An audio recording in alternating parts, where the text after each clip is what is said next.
Howdy, folks. Long time no see. You know, if you give enough monkeys typewriters, they'll eventually write Mein Kampf.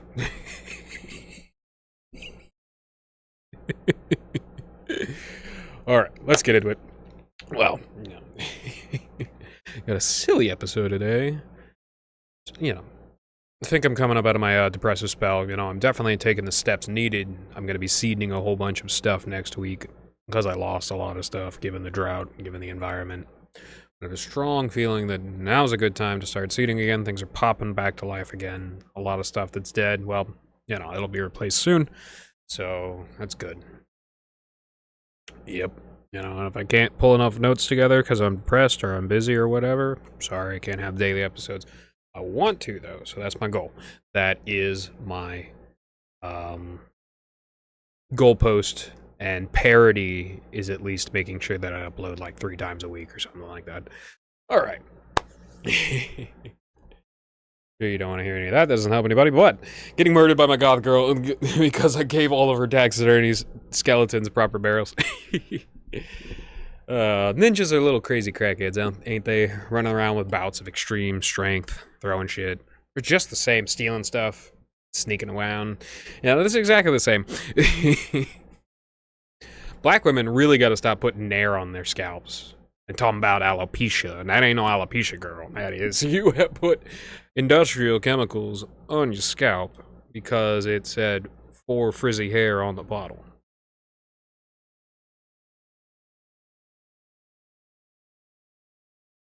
The failings of any given person could be traced directly back to the failing of their culture.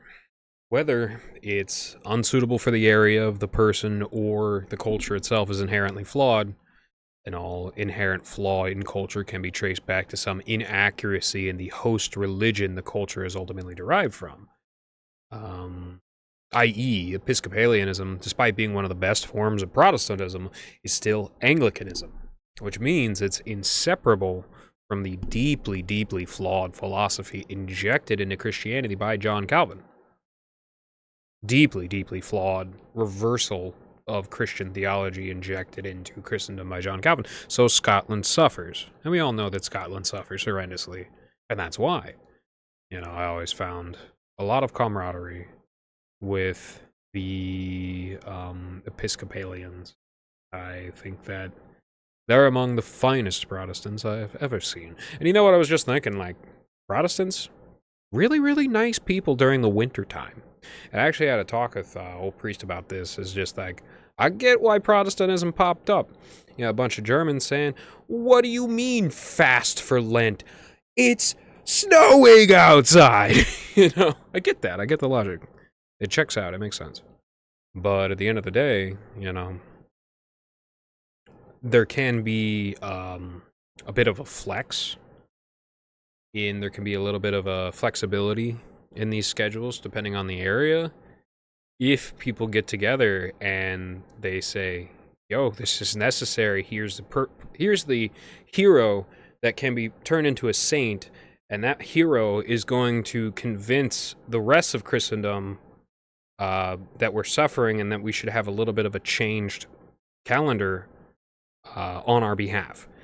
And Martin Luther could have been, I am a firm believer that Martin Luther could have been that saint, but things just went horribly awry. And there is down the line probably a whole series that I go into about this particular issue that I'm very passionate about. But for now, let's just say Martin Luther meant well. He did. And he could have very well been Saint Martin Luther, eliminating the need for Reformation and destroying a nascent John Calvin, whoever they may have been, to rise up to the moment. Like people talk about killing baby Hitler and stuff like that. Not necessary. Another person would have risen up and taken his place. It's just so much aura has been infused into this character over the course of the last century that people genuinely do lean everything on Hitler, whether they're pro-Hitler or anti-Hitler. They lean everything on the individual, and also simultaneously think that individual was immutably evil and therefore had no choice in the matter, was just going about his evil ways. And ergo, to kill baby Hitler is to be one of superior morals, as in kill one to save X amount of hundred of thousand, actually million, count Russians and stuff like that. But at the end of the day, a Soviet is not operating on the same level as a regular human being. Just saying. But yeah, like, it doesn't matter if you go back in time and kill Hitler, somebody else takes his place. So that person that takes Hitler's place kills 5 times as many people. Sorry, but that's just what it is. But at the end of the day, yeah, that's the aura imbued into Adolf Hitler.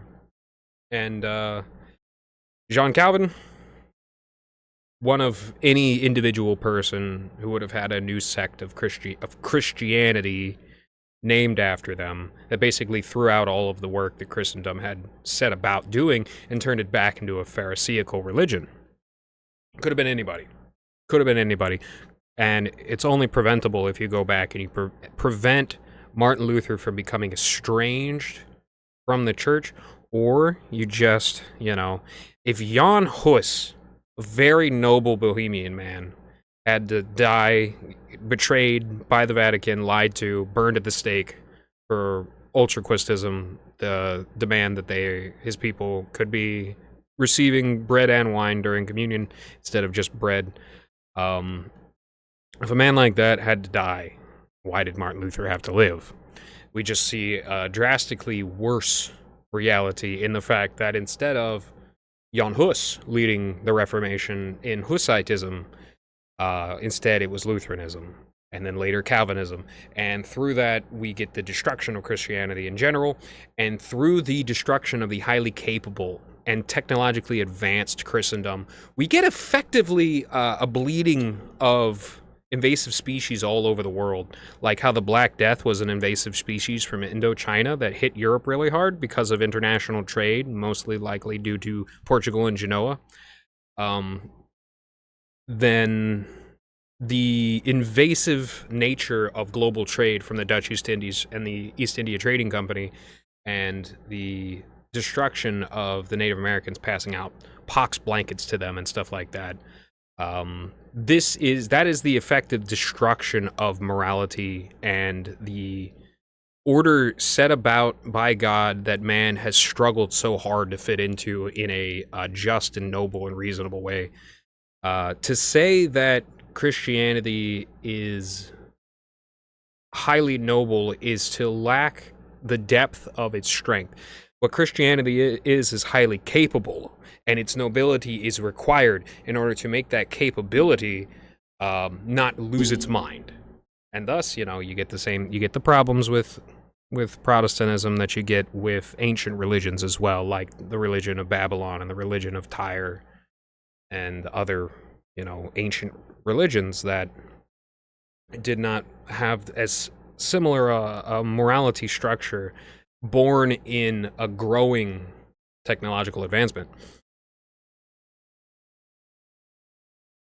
Apparently, the pro-Zionist neocon lobby in America is furious with Trump the peacemaker. They're bringing up the Qatari gifts to Trump. Naturally, you've probably heard it 1,000 times. It's ironic, right? Because Israel normalized bribing United States politicians for decades. They said, ha ha, we're going to get away with it, and there's nothing that you can do about it. They said, might makes right. Well, sorry guys. It seems that you're gonna have to sleep in that bed you done made. I would advise you otherwise, but, make your bed with vipers, you wake up with venom in your veins. That's how it is. I think Kanye taking himself too seriously when shitposting is going to ruin shitposting for everybody. It's been the death of many a meme to have some attention whore with a huge platform attach themselves to it. So, I don't know, man. I don't like him. I don't like him at all.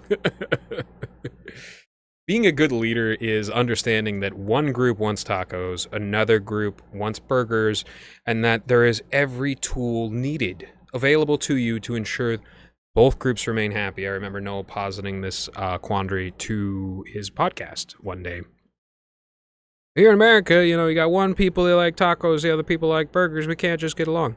Being a good leader, as I'm sure he's understanding more and more every year, is recognizing that just because their people are different doesn't mean that your community, your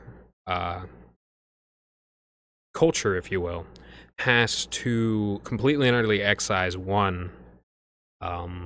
Cultures are ultimately evolving things. Communities are evolving things. And if it is beneficial that there should be taco eaters with burger eaters and burger eaters with taco eaters, you as a good leader, your job, going all the way back to what a leader is to build a bridge between those two that allows communication, that allows interaction. What is a pontifex? Pontifex means master bridge maker. That is a supreme leader. A supreme leader is the person who could build an excellent bridge anywhere. And I think that's a very viable piece of wisdom to pick up. It's understanding one group likes cars, the other group likes watching flowers grow. As long as the group that likes cars isn't driving through the flowers, and as long as the flower group's music isn't in the car stereos, you're good. The people don't have to hate each other. They don't have to go to war with each other. They don't have to duke it out for supremacy and end up bathed in blood and traumatized with everything worse off afterwards. That's what leadership is about. I meditate on these issues. Just because I'm not myself a leader doesn't mean that I don't know what leadership is about. Funko Pops indicate that copyright law is a cheap whore for establishment players who have no love or intuition involved in their work, but instead just wiggle familiar concepts around for cheap attention. Sucks, but hey, that's the invention of Benjamin Franklin. Makes perfect sense that Benjamin Franklin was the sort of person who invented the Copyright Office, and that IP law has been tainted ever since Mr. Hellfire Club breathed it into existence. Does that mean I want copyright law to be obliterated? I don't know. I feel like there's like 25% of copyright law that's salvageable, right? And that if it's just a free-for-all, there's a lot of negative things that can pop up from that. But ultimately, that's how things were for a vast majority of time. And that's exactly where humanity was when we invented everything that created the pyramids, that did all these things that people can't wrap their, actors pretend that they can't wrap their heads around these days. And like genuinely stupid people pick up that pyramids, which are so big that there's no way humans did that. The Earth, it's just so big, nobody's been on the edge. Stuff like that. Very small minds end up getting caught up in all that crap, and you just feel bad for them. But at the end of the day, you also got to recognize that a lot of those people are just grifting. All they're doing is grifting. They're signaling. They're whale songing out into the world for like-minded individuals that they will end up manipulating in the long run. Hate to call Charles from MDE this, but that's exactly what it feels like with Charles, with Chuck Carroll, is that he doesn't actually believe like 50% of the stuff that he espouses about flat Earth, space not being real, and stuff like that. He just says that specifically because it's interesting. It is of interest to people, whether they are laughing at it, oh, look at this crazy schizo, I love schizo threads, or somebody who genuinely believes it. For me, it's kind of sad. But hey, as long as somebody's laughing about it. I don't purport sincerely to be above anybody. Frankly, there was a time when I did, and though I put the effort in, and women loved the cool confidence and skill when I did put the practice in, and I was calm and confident on my talents, the pride it begat was one root to the nadir of my suffering.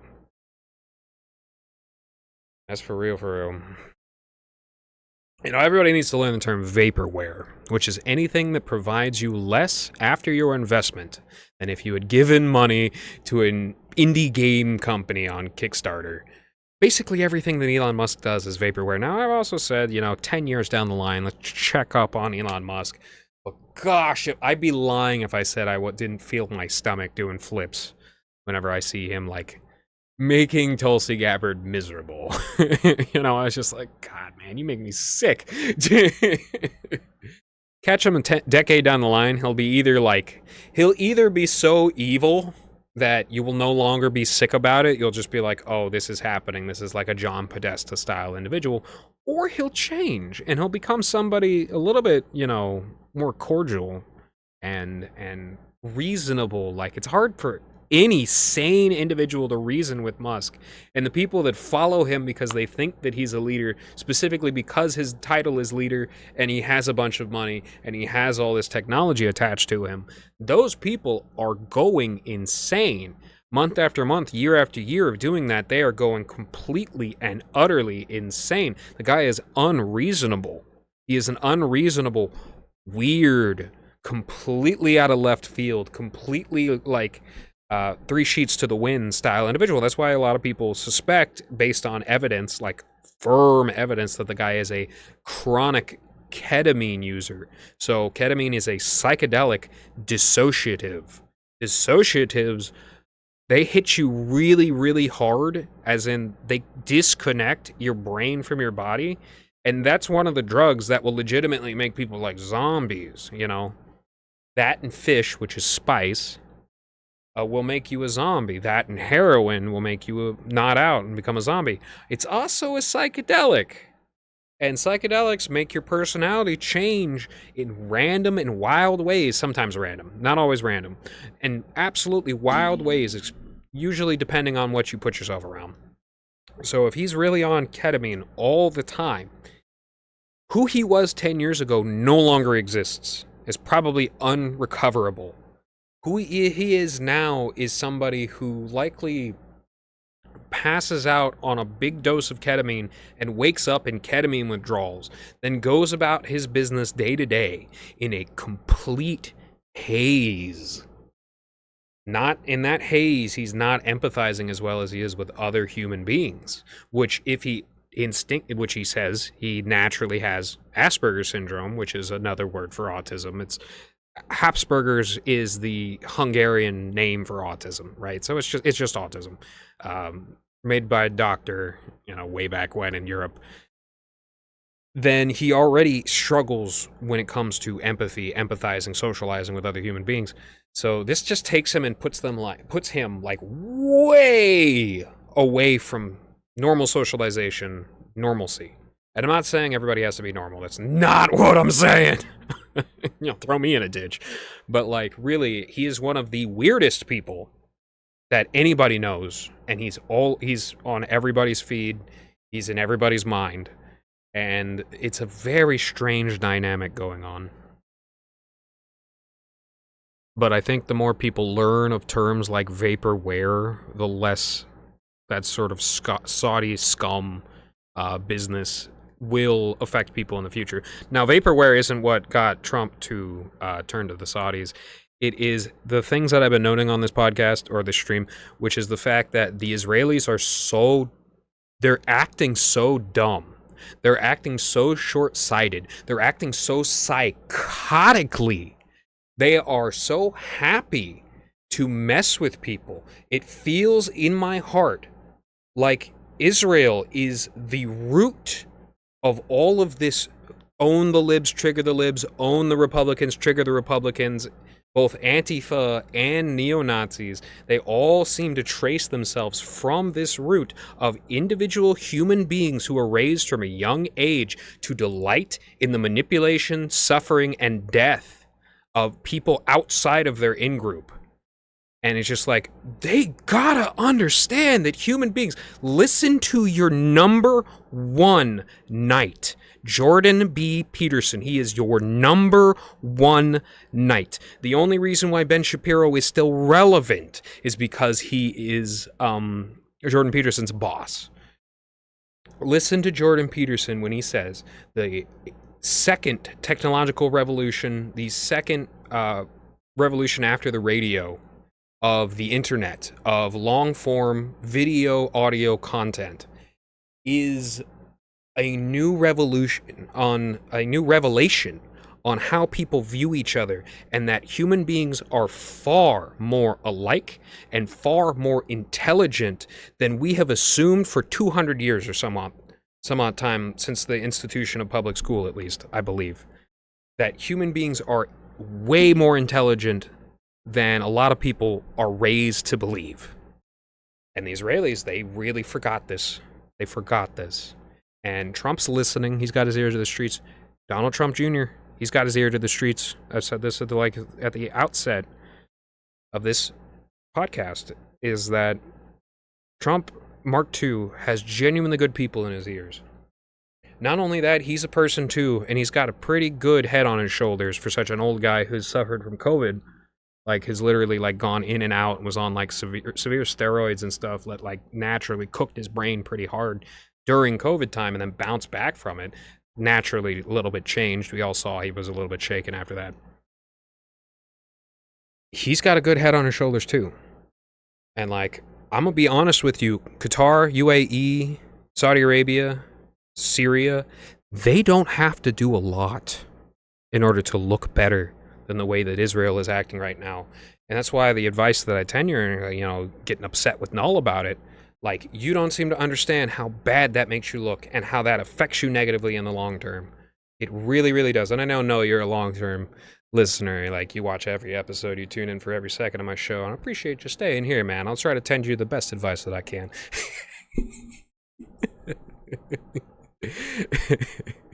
Here's something that will surely never be taken out of context. Americans are worse than Nazis. Why is that? Well, decade after decade, century after century, we all in the West have allowed basic morality to slip further and further from each generation that's born. We've allowed producers and managers to do this to our society's children, to ourselves. When Americans shoot up their schools, they don't do it because their country was destroyed by a world war like what happened to the Germans. Americans do it as the beneficiaries of war and suffering, the unscarred elite that have drowned their concubines in their own pleasure pools for lack of novelty.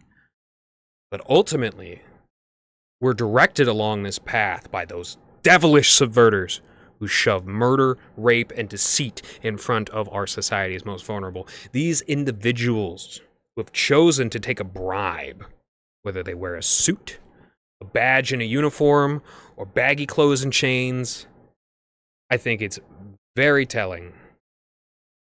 And ultimately, the ones who steal money out of our system to write those checks to undermine us.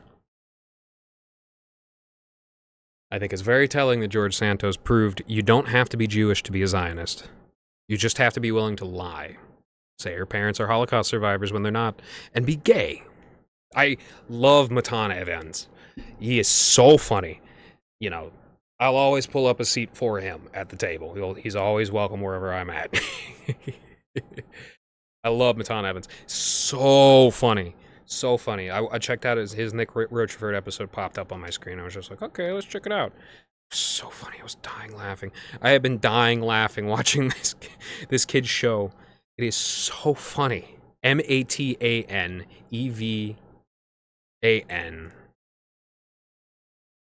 Maybe? I forgot. He is so funny. And he had George Santos on, the gay guy from New York who lied about being Jewish and ended up getting, arrested and charged and expelled from Congress. The guy was... Matan was constantly trolling him. Matan is 17 years old. The guy is obviously, writhing, and he keeps saying, oh, you're 17. Oh, I forgot, you're 17. And he's he wants to be violent and sexual. He wants to do that horrible uh, corporate gay guy thing, for lack of a better word, that corporate gay guy thing where you act sexual and you act mean. And if you're not comfortable with who you're talking to in the moment, you start, threatening to molest them, threatening them with violence. This is something that a lot of people in the LGBT do. We all have seen it. We've seen it way too much to not become some form of consistent pattern. We notice these things. People are smarter than a lot of people think. And he was like biting his lips and tongue so hard to prevent himself from not saying something like illegal and illicit on this kid's show. It was so funny. So funny. Strongly suggest checking it out. She shoved her hand down my pants. She got the world in her hands. Now, Mr. West, what would inspire you to write such a sordid exposition in this here righteous American anthem? She shoved her hand down my pants. She got the world in her hands. Now, Mr. West. All right, y'all. That's a good episode for today. Missed you. Hoping to come back at you on a regular schedule. We'll see. Cheers.